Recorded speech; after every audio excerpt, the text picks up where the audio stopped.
Il est question de la pomme, symbole de l'énergie naturelle. On explore l'idée que la pomme est l'un des premiers fruits sur Terre et qu'elle a joué un rôle dans l'évolution de l'humanité.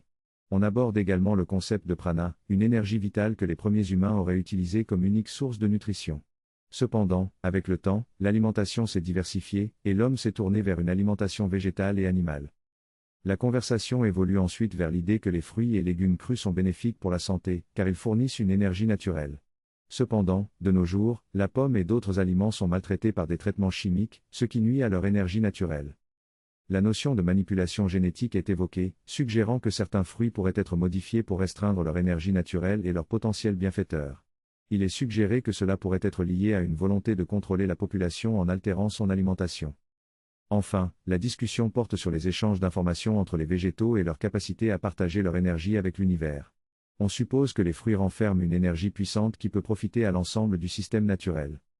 En résumé, cette synthèse aborde les notions de l'énergie naturelle, de l'évolution de l'alimentation humaine, des manipulations génétiques. Dans cette partie de la discussion, il est question du déclin des informations contenues dans les fruits et légumes en raison de l'usage de pesticides et de manipulations génétiques. Ces altérations privent l'homme des bienfaits naturels qu'ils apportaient initialement.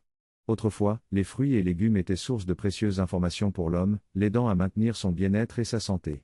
Cependant, avec l'évolution de l'industrie pharmaceutique et des pratiques agricoles, l'homme s'est éloigné de cette relation harmonieuse avec la nature.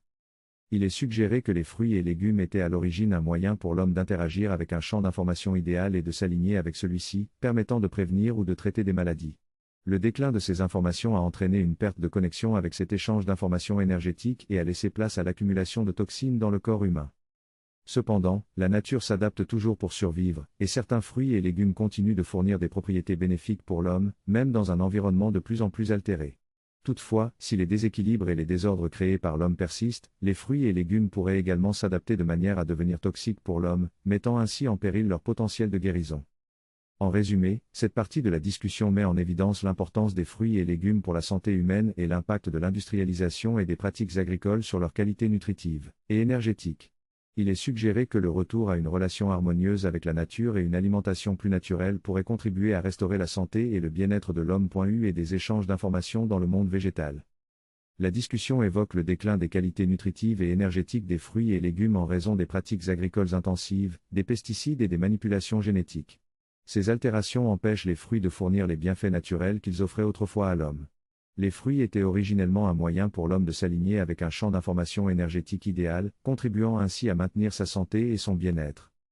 Cependant, l'industrialisation et l'évolution de l'industrie pharmaceutique ont perturbé cette relation harmonieuse avec la nature.